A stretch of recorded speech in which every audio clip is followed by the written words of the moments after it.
As we head to Monza, the FIA become party poopers as the ban on qualifying modes take effect.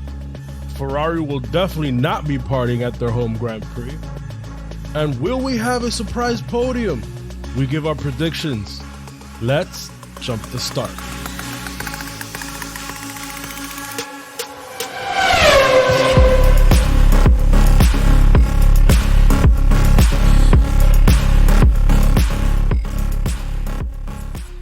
Hey everybody, welcome back to the Jump the Start podcast. My name is Wellington. I'm here with two of my closest friends. Yhancy, say hello. Hello. Ruben, hi. What's going on, guys? In this episode, we will just go over some news, also do a quick track preview for the Italian Grand Prix at Monza, the Temple of Speed. So, let's get into it. The news. Speaking of speed, the first bit of news for us is just a reminder. This week at Monza, the party mode ban begins in full. So what that means is that we will not be able to have the teams turn up their engines all the way in qualifying to be able to get that extra boost to try and push towards the front of the pack. Ruben, the teams and the grid, where do you see that this could potentially hurt them, help them? What do you think is going to happen as a result? As a result, there's going to be a couple of teams that are going to slow down. The back markers are going to be even further back. The midfield is going to be a little bit further. And the top teams are going to be a little bit held behind. But it's going to be, I would say, tricky to see. That's why I read earlier that Toto Wolff said that this is the perfect track to do it because of the high speeds and see how, pretty much how it shows without the party mode. I don't know if I agree that I think that the backmarker teams will not be hurt as much. For example, the backmarker teams, we all know them to be Ferrari engine customers. Wait, for a minute I thought you were going to say Ferrari. No, Ferrari engine No comments. customers. Yeah. So we know that this extra mode is primarily a Mercedes engine thing. So Mercedes, Williams, and Racing Point see the biggest benefit. I think that it'll pull the pack closer, but I don't believe that it's going to have that much of an effect to really begin with. Not a Mercedes. It'll have some effect, but it's not going to be at the top. It's going to be more in the midfield. So every team has a party mode. It's just not as good as Mercedes. There's the reason why they didn't introduce it at Spa, because they needed to get all the teams needed to get their ducks in a row. But it's gonna make it's gonna make qualifying a little bit more interesting because it'll close up the field a little bit. But are we gonna see a change in the running order at the top? I don't think so. But in the midfield, it'll definitely spice things up. And we all know that that's where the real entertainment this year is. Again, I think the only storyline that we're seeing, or there's two storylines that we're seeing at the front, is obviously Lewis Hamilton's march to history and overtaking Michael Schumacher's records, including the most wins in F1 history, which I believe, Ruben, correct me if I'm wrong, is 2 away or 3 away from breaking the record? So 2 to tie and 3 to break, right? Yes. Okay. So, and obviously the emergence of Max Verstappen as the only driver that can compete with Lewis Hamilton right now. That's the only thing I see, but the endings of those are not going to be crazy. But as far as like racing is concerned, in the midfield, we have a battle. Renault is coming. Obviously, we have McLaren there, and we have Racing Point.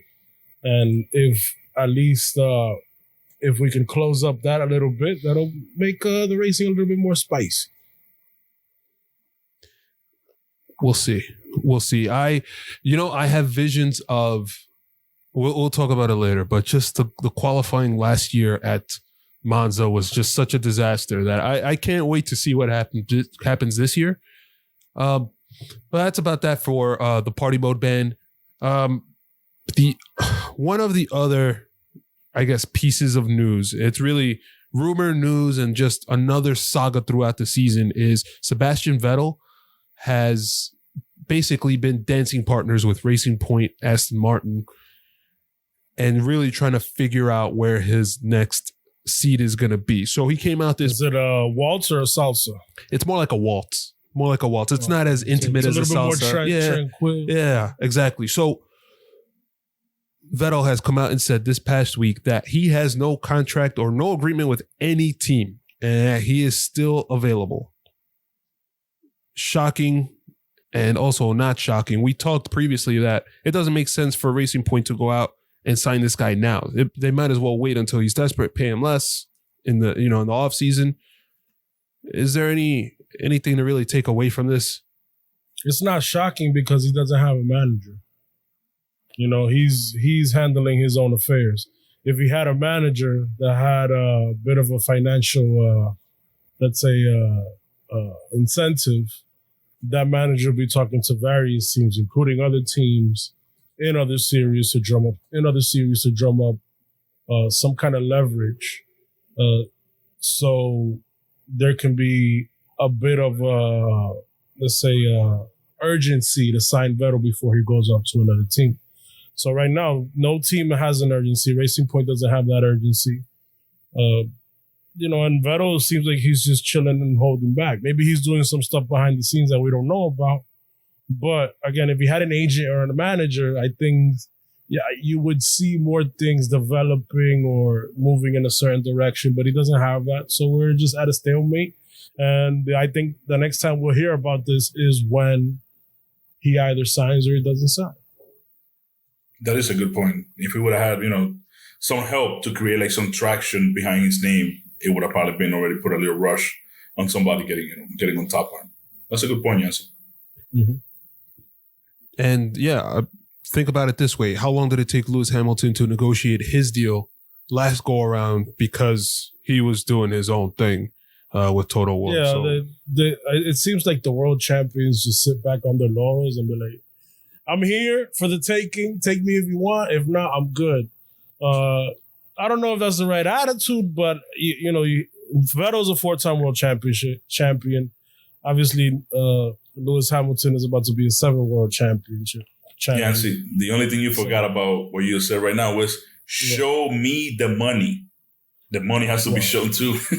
You know what? I wish it was like here in the States where they would announce these contracts, but I think they don't really. It's supposed to be private between the teams, and the only time we ever even hear about it is like through court proceedings. Like we found out that Danny Rick, he was getting paid, I think, either $30 or $40 million a year from Renault because one of his old handlers, I don't know if it was a manager, was suing him for a certain amount of money and stuff like that. That was through court proceedings. So it's different in F1. Here, we would know right away, so-and-so signed for $30 million a year, blah, blah. We don't know. Well, I mean, and the only thing we can do is like, let's say the Forbes list comes out and then we can deduct from that. That's pocket change for Ruben. But wasn't that guy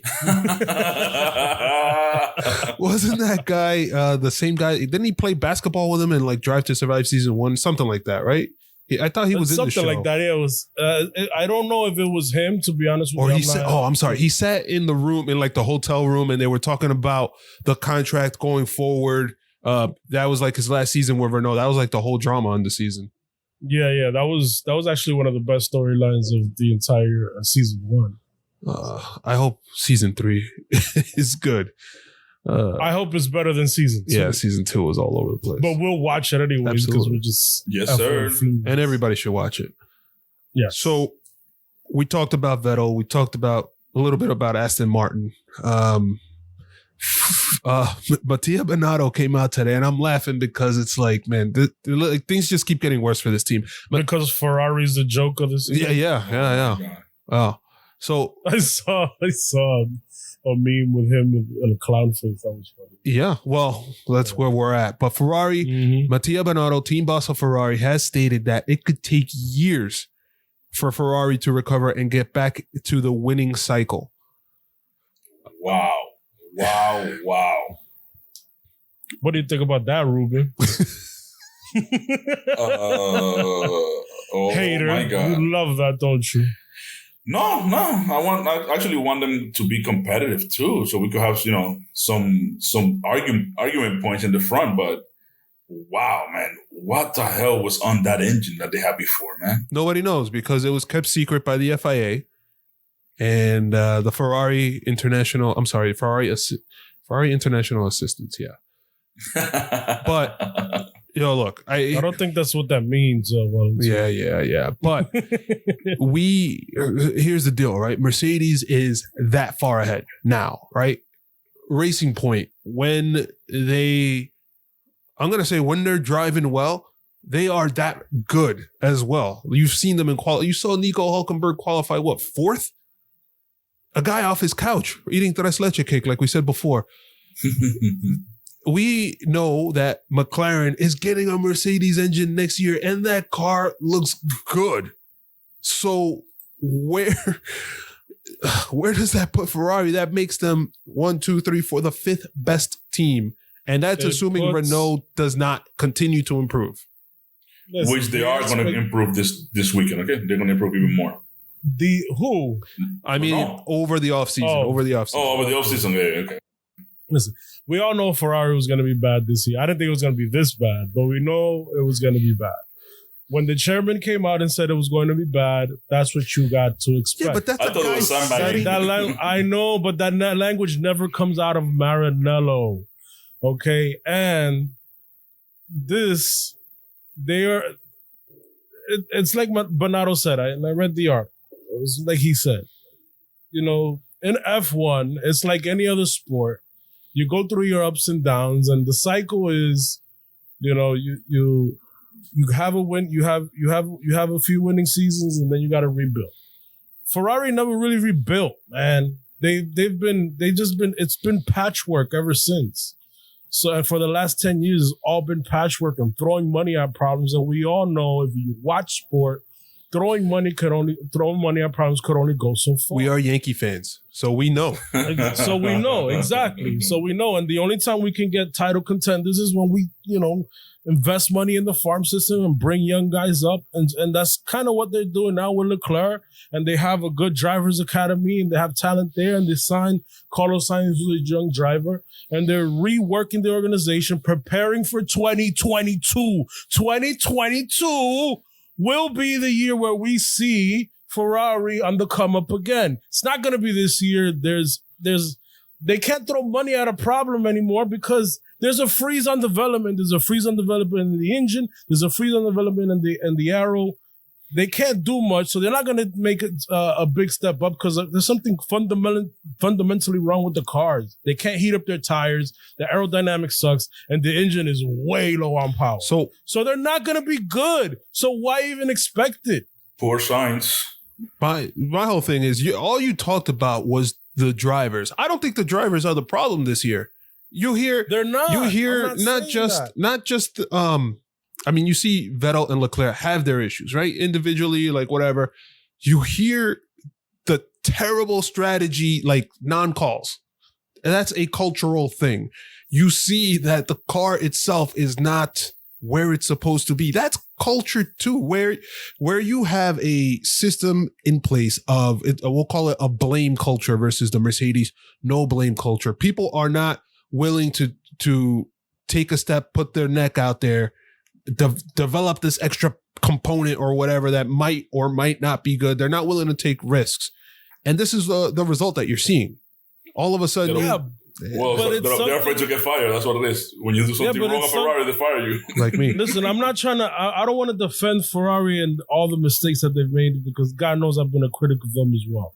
What I'm trying to tell you is that this stuff takes time, and I told you they got to blow up their strategy department. They already blew up their technical department and they rework stuff. If they do that, going into 2022, when they have a better chance with the rule changes, a better chance of developing and actually getting up to the field, if they do that, then they will be competitive again. Now, I don't know the inner workings of Maranello, and history will tell you sometimes they just don't get it right. But they don't have the luxury of throwing money anymore because of the cost cap. So they must be smarter. I think Mattia Binotto recognizes that, and Ferrari and John Elkann. John Elkann recognizes that. I hope that they do the right thing. Obviously, as a fan, I hope they do the right thing, but that's what they have to do. They can't go back to their old ways, because if they do, they will fail again. Yhancy, is Binotto going to get fired at the end of the year? No. Okay. No, just a question. No, because it doesn't make any sense. You've gone through, in the past 10 years, I think 3 team principals. You need to, again, what they're doing is just rework the structure, have one person who understands it. I think they made a mistake in leaving Binotto not only as a team principal, but as a technical director. You can't do that. It's too big of a job. It's too big of a team to handle that. Now they've reworked that aspect. They just got to keep working and doing it. But it doesn't make any sense to fire Binotto when he hasn't even gotten a chance to build that team the way he wants it to be built. And then on top of that, going into next year, it's what we'll call a lame duck season. If Binotto gets fired, you can't do anything to the car essentially going into 2021 until the 2022 regulations change. So that person that's coming in is going to be stuck and is going to look terrible. We all know that the development of these cars starts a year and a half before. So if you do that, you're just stunting the growth. And then you're just putting Ferrari on a back foot when they need to put their best foot forward starting in 2022. Makes me think of the Knicks. Why did you bring that up, man? Now I got 2 teams. Oh, what? I'm suffering. Sorry, Ruben. What were you going to say? No, it was just the Binotto question. Oh, boy. We'll see. Hopefully things get better. Coming out of the last race, we saw that crazy accident of Antonio Giovinazzi spitting out, hitting the wall. There was actually a video on, I think, F1's Twitter where you see it from Kimi, who was directly behind him. He hits the wall to the right. The car and essentially the tire flies off and collects George Russell. The car actually bounced back as well. We were talking earlier about the FIA investigating this. If you could just provide us some details. Yeah, they're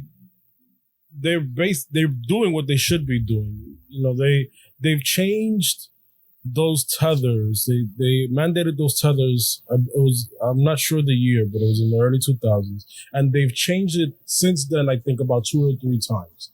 Meaning that if you look at an F1 accident, you see that the wheels don't, especially modern times, they just don't fly off. They're actually flying around the car with 2 cables actually holding onto the chassis.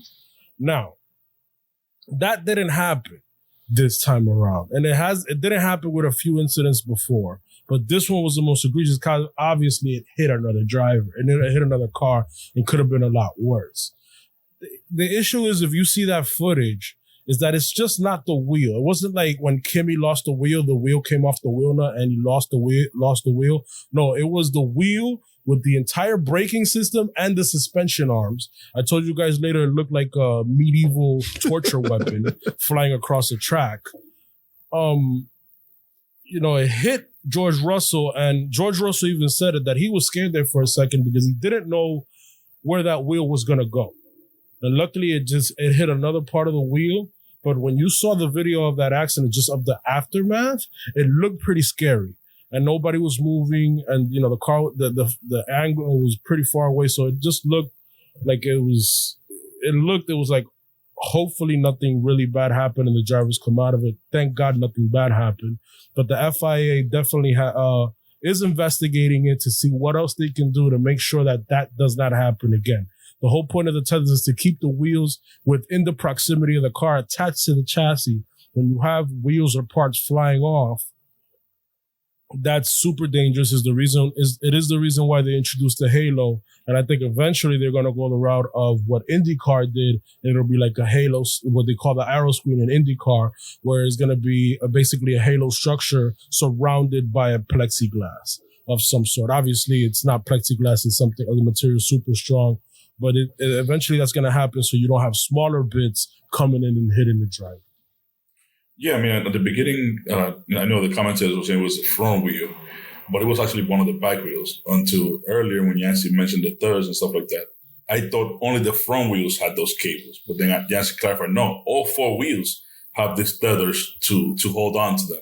So it's something that has really, maybe, the area they picked is a weak structure, and that's why it came off. This is, the highest, I would say, spectacle of motorsports, whatever we say. So they'll get it right. It was weird because what happens is that those tethers go through the suspension arms. So along with all the cables coming in from the chassis, you see those suspension arms that attach to the wheel. Mm-hmm. Those tethers go through there. So I don't know how that failed. I don't know what happened, but that shouldn't be failing. Something's wrong there, and they need to investigate it and get it right. Yeah. Just imagine being George Russell going as fast as he was and seeing that freaking tire coming at you at 200 miles per hour. That sucks. Dude, I would have died right there. It's not a laughing matter, but yeah, it would have been scary. It's like, Jesus. So, go ahead. Okay. Something else for the news? Go ahead. Vettel, he bought the iconic Mansell Championship car for 92. The Nigel Mansell car? Yes. The Williams? Yes. He joked that he's going to Williams now. That car is iconic because he won 9 out of 16 races that year. Yeah, that was one of the best cars during that year. That's a pretty cool car. You know how much you paid for it? No, I didn't say it. I didn't. But I don't know. He probably paid a pretty chunk. The same pocket change for Ruben. Oh my God. Yo, no. Just kidding. There were two cars. You should go buy the other one. The one that didn't win the championship? Yeah. The loser one. You can race him. So next week, or starting this weekend, the Italian Grand Prix at Monza, the Temple of Speed is what I wanted to say. It's officially called the Autodromo Nazionale di Monza. I had to do the talk with my hands a little bit. The chef's kiss. Yeah. Yes. So it is a legendary track, as we know and as we've heard. It is it's definitely the fastest track on the calendar. It's essentially 11 turns of mayhem. It's 3 separate chicanes. Actually, it's kind of 4 separate chicanes. And it's got the parabolica turn in it at the end at the end of a long straight leading into the start finish straight. It is one of the favorite tracks on the calendar for anyone that likes speed and just drivers kind of going at it.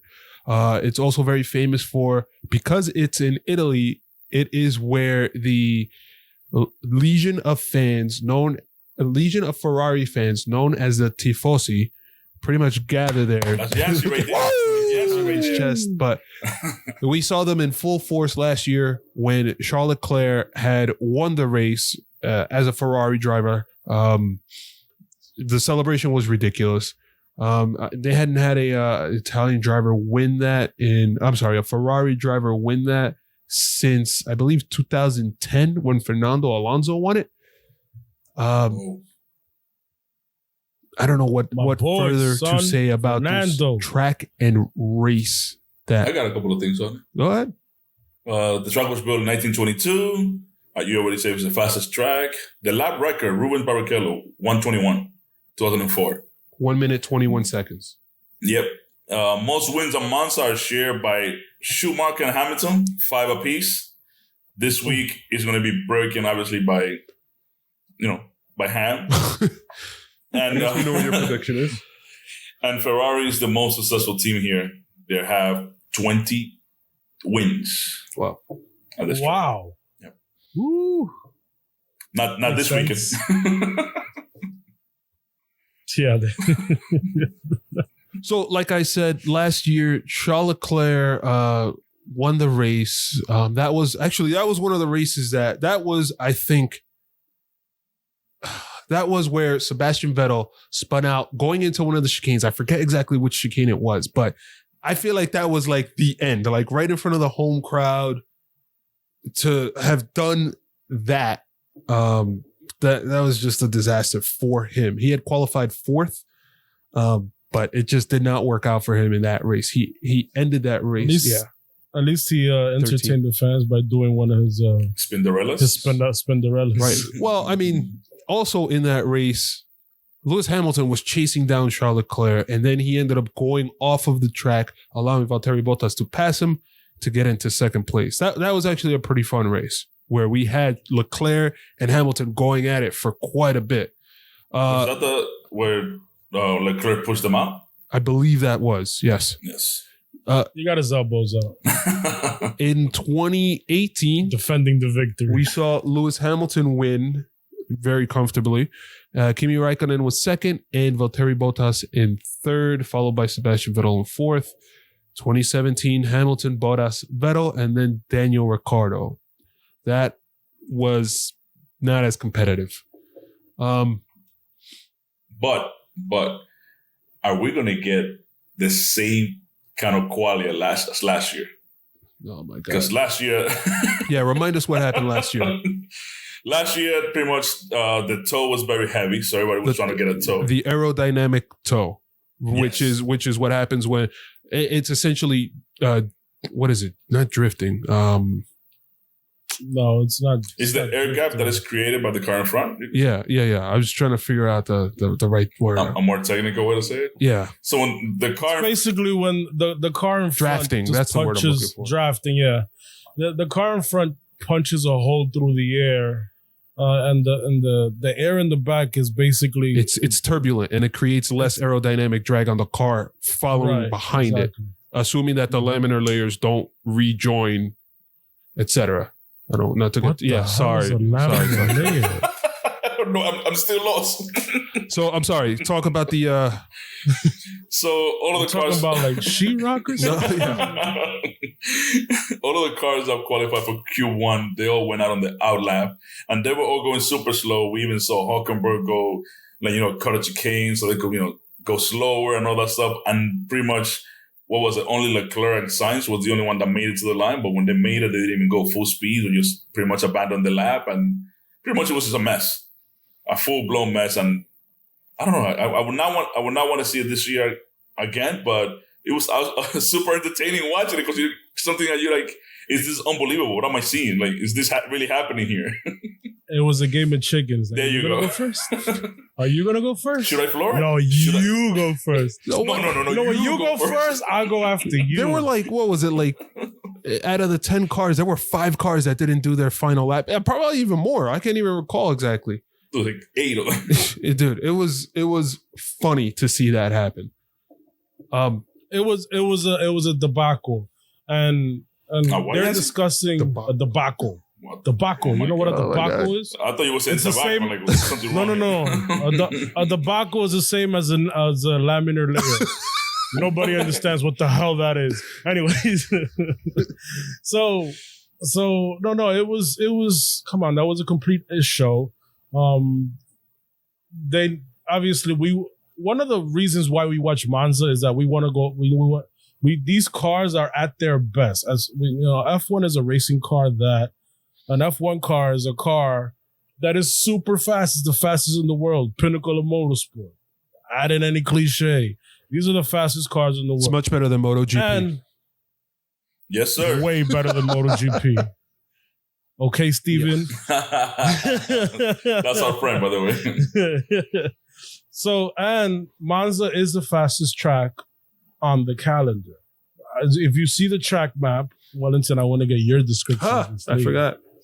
If you see the track map, you like Wellington said, you have the Ascari curves. You have 2 chicanes. The rest is just straights or long runs where these cars, especially these cars, go flat out. So you're on the throttle. I don't know, probably like more than 90% of the time. I'm not sure. So it's super fast. It's basically a track built for F1 cars. So in qualifying, when you can really, turn up that engine, which in this case, in this year, is not going to happen. But you can drive that car in anger and can see how fast you can drive that car around the track. To not get that last year, especially in Q3 when the cars are at their fastest, was pretty disappointing because we want to see that shootout for the fastest lap. So I hope they get it right. They're going to discuss it in the drivers' meetings. I don't know what solution the drivers and the FIA can come up with. I don't know if it's a minimum lap time around the track, or there's so many things that they can do, but just make sure that this doesn't happen like it happened last year, because we want to see these cars drive in anger around that track. So the track, to me, it looks like two things, right? Number one, it looks like so if you think about it like a lazy boy chair, if it's leaned back with the legs raised up, I think that's what that. The other thing it looks like to me is like one of the I'm gonna say this very carefully. One of the like a pipe that you put some type of like herb in on the left side and you smoke it out of the right. Okay. I mean, I don't indulge in that stuff, but what do you smoke out of that? It's like grass, I guess, right? Oh, okay. That's what I've seen people do, medicinal grass. Okay.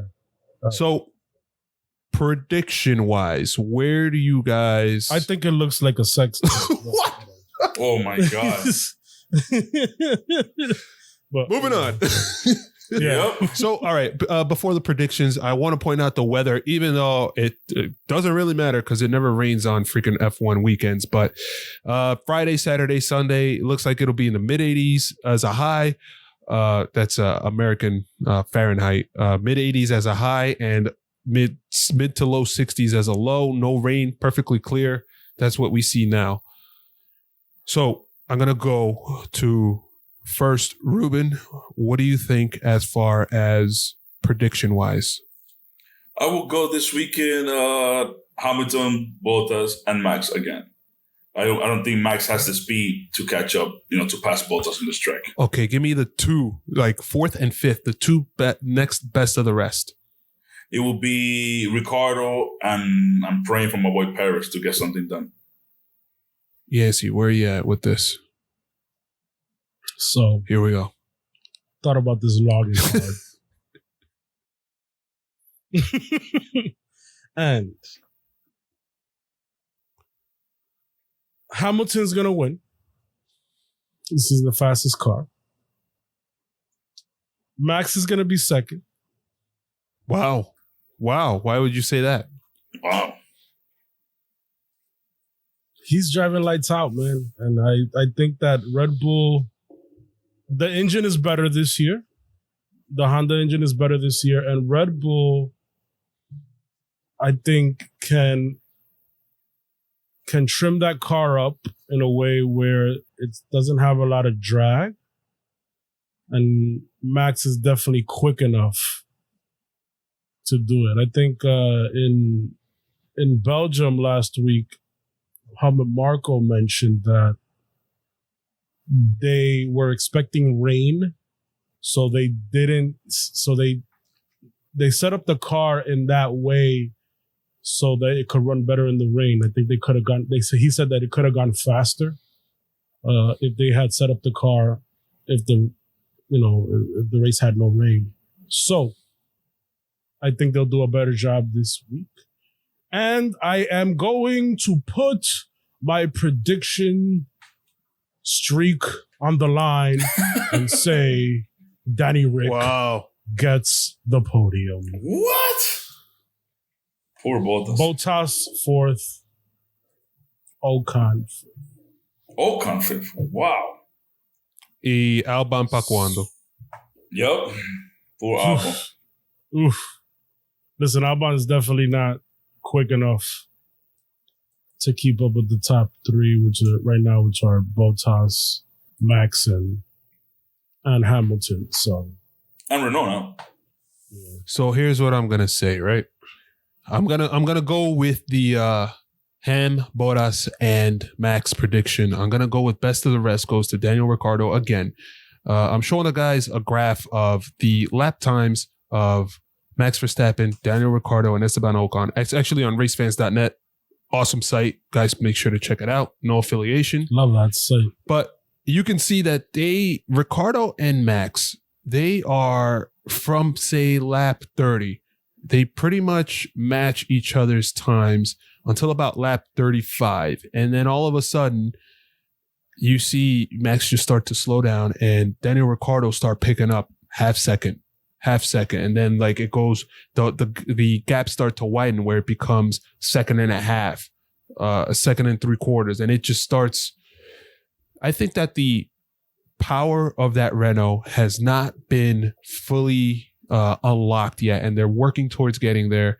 Verstappen and Ricciardo both pitted on lap 11, and we saw just how much Ricciardo was gaining on him because we thought that Max was managing his tires. So where did that leave Ricciardo? He should have also been managing his tires. I really do believe that Renault has turned a corner. Yhancy called it last week, in which he was saying that the Renaults do really well on high-speed tracks. I think that we're going to see something really nice come from Daniel Ricciardo, but he ultimately won't be able to beat Max. I'll be putting Esteban Ocon in 5th and Alex Albon in 6th. Notably, I'm leaving out the racing points. Whoa. What do you guys think? I don't know. Ooh. Yeah, I if the racing points didn't do well at Spa, I don't see them doing any better 1 week later at Monza. I'm not sure what's going on there. They're definitely fast enough. I don't know if the tire strategy is off or they can't turn the tires on. I'm not sure what's going on there, but I agree with you. I think that, just a week out instead of having the normal 2 weeks, I don't think Racing Point is going to make that step up. And Renault looks really good. Ricciardo was saying that they found something in their setup. They unlocked something in their setup that totally changed the car. They found the sweet spot. Not a party mode. Now that not a party mode, it's just a sweet spot in the setup. They find that setup, and now they can move forward from there and play around things. I think Renault, it seems like they're doing well, and they're even saying that they might have the second best engine on the grid. Ooh la la. Poor Ferrari. Poor Ferrari. Poor Red Bull. Poor, yeah. Jeez, to say that about Renault, wow. Yeah. That's crazy. Yes. Yeah, so that's bold. That's bold. If we say that, then wouldn't that also apply to McLaren, who we didn't even talk about? Yeah. So there's nothing going on McLaren. But McLaren, I mean, they've been pretty consistent as far as being in the top 10. They've had a lot of bad luck. Oh, Carlos Sainz has had a lot of bad luck. I don't know. It just seems like this happens all the time. One season, one teammate has bad luck. You saw that with Danny Rick and Verstappen when they were at Red Bull. Now you see it with Lando last year. Had a lot of bad luck. A lot of things didn't go his way when Carlos Sainz had a phenomenal year. This season, you see Lando having a pretty decent season. He started off well, got his podium, and something is just going wrong. Is either in the pit stop or they can't even get the car to start for Carlos Sainz. So they got to, it's a team thing. It's a team sport. They got to get their act together. But, McLaren are running pretty well and running where they should be at. They're fighting for the top of the midfield. So. Yeah, McLaren, you got to give them credit. At least throughout the years, they've been making strides for the better. And they've been, going. Next year, they should be even better. With Ricciardo there, And the Mercedes engine. Yes, sir. All right, boys. Anything else heading into this weekend? Can't wait till Sunday. Oh, yeah. We'll see how far back Ferrari will be. You're more excited to be a hater than to cheer. Yes, sir. Hater! I am going to be watching the practices very carefully. Just to see, the whole qualifying debacle is, to me, it's interesting. It's like a storyline within the storyline. Just to see how the drivers handle it and how the teams handle it, if any news will come out as far as how the FIA will deal with that so they don't have that happen in Q3 once again. And, it's going to be Monza's always fun. It's going to be weird without the fans. That atmosphere, you always wish you were there, because the way the fans react, it doesn't matter even if a Ferrari driver doesn't win. It's just loud. It looks like fun. It's a great atmosphere. And then that rush to the podium is absolutely insane. It's crazy. So take care. It's going to be weird watching it, but it's still going to be a fun race. It always is. And we can watch these cars at their best, super fast, full throttle. And that's what we want to see. Let's do it. So before we go, I just want to make sure to mention that we are available on all podcasts. Why do I always screw up that word? We are available on all podcast platforms. Apple Podcasts, Spotify, Google Podcasts, iHeartRadio, TuneIn, Stitcher. We're also on YouTube, where we consistently drop clips. We're also very active on social media, on Twitter at JumpToStartF1. It's the same thing on Instagram at JumpToStartF1. Make sure to swing by, say hi. You can also email us at jumptostartracing@gmail.com.